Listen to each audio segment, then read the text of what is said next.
Hello বন্ধুরা, দেখতে পাচ্ছ আমি রেডি হয়ে নিয়েছি। আমাকে দেখে বুঝতেই পারছো যে কোথাও হয়তো যাচ্ছি। তো বলেছিলাম যে আমার বান্ধবীর ছেলের অন্নপ্রাশন ছিল, তো সেখানেই যাচ্ছি। তো এখন ঘড়ির কাঁটায় বাজে দুপুর 3টে। তো আমি যেহেতু ডক্টর ছিল, ডক্টর দেখিয়ে পরে এসেছি, তো অনেকটাই লেট হয়ে গেছে। এই যে দেখো আমরা সবাই মিলে এখানে দাঁড়িয়ে রয়েছি, মানে খাবারের জায়গায়। তারপরে গেলাম ভিতরে বাবুকে দেখাতে। তো বাবু ওখানে ওর অনেক মাসি পিসি সবারই কোলে কোলে ঘুরে বেড়াচ্ছিলো। এই যে ডেকোরেশন তো তোমাদের সাথে সেরকমভাবে আমি কিছুই শেয়ার করতে পারলাম না, কারণ আমি অনেক লেটে গিয়েছিলাম। প্রায় দুপুর 3টে পেরিয়েই গেছিলো বলতে গেলে, তো অনেকটা লেটে গিয়েছিলাম।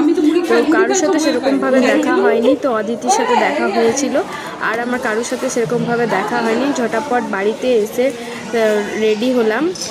রেডি হয়ে মানে কি বলবো, তাড়াহুড়োর মধ্যে গিয়েছি। তো ওখানে তন্ময় বসে গিয়েছিলো খেতে, আর বাবুকে বাড়িতে মা খাইয়ে দিয়েছে।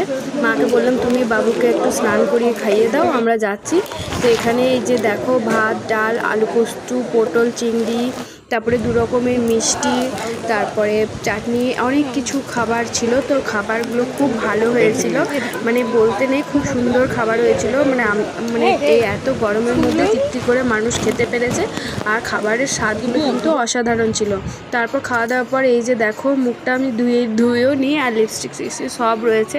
ওরকমই শুয়ে পড়েছি একটু রেস্ট নেওয়ার জন্য, কারণ বাবু ঘুমাচ্ছিল না। তো বাবুকে একটু মা নিয়ে গেল, তো আমি ভাবলাম একটু রেস্ট নিয়ে নিই। আর তোমাদের দাদা ভাই গেল মামার বাড়ি। তো মামার বাড়িতে সেদিন ছিল প্রথম কীর্তন, তো ও গেল একটু দিদা দাদুর সাথে দেখা করে আসবে। আর এখানে দেখো বাবুও টিভি দেখছে, আর বাবুকে মানে এত গরম করছিল না, ওই জন্য স্যান্ডো গেঞ্জি পরিয়ে রেখে দিয়েছি, আর এগুলো দেখছে। তারপরে মাকে বললাম, এখন মা রুটি করছে, তারপর আবার বাবুকে নিয়ে যাবে। এই যে মা দেখো রুটি করে এখানে বসে রয়েছে, মানে শুয়ে রয়েছে। তো আমাদের সাথে মানে এত গরম করছে না, কেউ আর রান্নাঘরে বেশিক্ষণ টিকতে পারছে না, মানে প্রচণ্ড গরম করছে, কি আর বলি বলো। তো সকালবেলা তো দেখেছো যে ভোজ খেয়েছিলাম, আর আজকে আমার ডক্টর ছিল, যে কারণে অনেকটা লেটে এসেছি বান্ধবী ছেলের ভোজন হতে। তাও যে আসতে পেরেছি ওটাই অনেক। তো দেখতে পাচ্ছ দুপুরে একটু রেস্ট নিয়েছিলাম, এখন এখানে বিভৎস গরম দিচ্ছে, এত গরম দিচ্ছে। ওখানে আমি চিকেন রান্না করছি, আর এখানে আসছি ফ্যানের হাওয়া খেতে। মানে কি বলবো, মানে এত পরিমাণ গরম পড়েছে না ধারণার বাইরে। তোমাদের দাদা ভাই গেছে মামা বাড়ি, মানে আমার মামা বাড়ি। তো আমার মামা বাড়িতে আজকে হচ্ছে, আজ থেকে স্টার্ট হয়েছে হরিনাম সংকীর্তন। তো নিমন্ত্রণ করেছিল, তাই ও গেল, কারণ আমি খুব টায়ার্ড, আমার আর শরীর সাথ দিচ্ছে না, একদমই সাথ দিচ্ছে না, যে কারণে আমি যাইনি। আমি বাবু মা কেউই যাইনি, মানে আমার তো অলরেডি অবস্থা খারাপ। তো তোমাদেরকে একটা ডিটেলস ভিডিওতে আমি বলবো যে আমার কি হয়েছে, প্রত্যেকটা ভিডিওতে শোনো যে আমার শরীর অসুস্থ, কারণ আমি ছেলেকে একলা সামলাই, আর ছেলেরও একটু প্রবলেম এসছে, সেগুলোও পরে আমি তোমাদের সাথে শেয়ার করব। যাদের ছোট বাচ্চা আছে, আমি তো প্রথম থেকে ছোটোর থেকে ওকে ভালোভাবে দেখেছি আর করেছি, কিন্তু আমি কখনো বুঝতে পারিনি ওর কী প্রবলেম বা কিছু। এখন যখন বড় হচ্ছে সেই প্রবলেমটা বুঝতে পারছি, তো সব কিছুই তোমাদের সাথে শেয়ার করব। এখন আমাদের পরিস্থিতি খুবই খারাপ, খুবই চারিধার থেকে মানে কি বলবো, রোগ ব্যাধিতে জড়িয়ে ধরে নিয়েছে আমাদেরকে।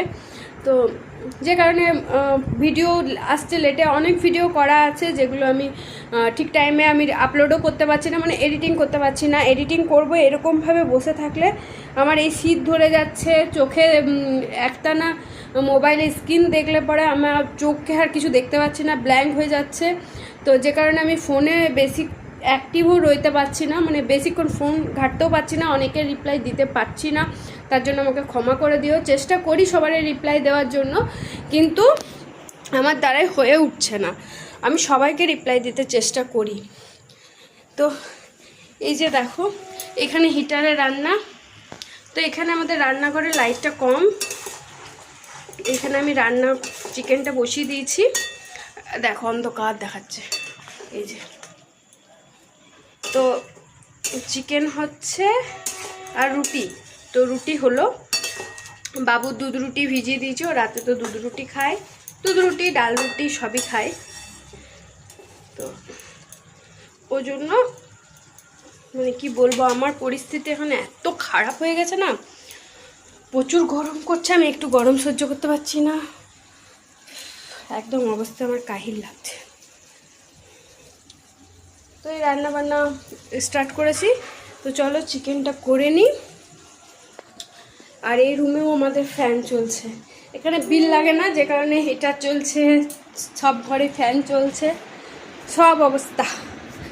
তো চেষ্টা করছি ভালো করে তোমাদের সাথে সব ভিডিও শেয়ার করা, ভিডিও দেওয়ার আমার ইচ্ছা থাকে, ভিডিও দিতে বা ভিডিও করতে। তো তোমরা বুঝতে পারছো যে পরিস্থিতি এই অবস্থা, আমার মুখ চোখ দাগ আর হয়ে গেছে, তো অনেক রকম প্রবলেমে আমি ভুগছি। জানি না কবে ভগবান মুখ তুলে তাকাবে, কবে ঠিক হতে পারবো। তো যাই হোক, একটু কথা বলতে বলতে দেখো আমি হাঁপিয়ে যাচ্ছি। তো আশা করছি তোমাদের ভিডিওটা ভালো লাগবে। আমি অনেকটাই আপডেট দিতে পারছি। তো বান্ধবীর ছেলের পুজোতে এসেছি, আর এই যে বিধ্বংস অবস্থা আমার, মানে গরমে এমন অবস্থা, সবসময় মাথাকে এমনি এমনি একটা চুল যদি মুখে আসছে না, মনে হচ্ছে এমনি এমনি করে তুলে দিই। তো চুলের অবস্থা একদম খুব খারাপ। বিকেলবেলা মানে চুল ছাড়িয়েছিলাম, কিন্তু দেখো বোঝাচ্ছে না যে আমি চুল ছাড়িয়েছিলাম, মনে হচ্ছে পেতনি। তো চলো দেখতে থাকো, সঙ্গে থাকো। কি হয়েছে? এই যে বিনীত আমার ছেলেকে নিয়ে চলে এলো। কি করবো? আমি দিলেন রাখ তোর কাছে। মা বললো কি দিয়ে আগে খাবো, তোর মা চলে গেল। হ্যাঁ অনেকক্ষণ গেছে। হ্যাঁ এই যে আমার দুষ্টু ছেলে, আর এইদিকে হচ্ছে এটা আমার ভাই।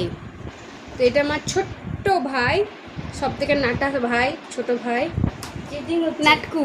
না এটা হলো বিনি, মানে চিনি ভাই। না ওকে রাখ একটু, এখানেই থাক হাওয়াতে। হেলমেট পরে আমি চিকেনটা রান্না করছি, ওই জন্য রান্না করছি আর হাওয়া খাচ্ছি। তো চলো রান্নাটা কমপ্লিট করে নিই। গরমে এরকমভাবে ভিডিও করতে করতে রান্না আমি করতে পারছি না, তো রান্না কমপ্লিট করে নিই, তারপরে তোমাদের সাথে দেখা হচ্ছে।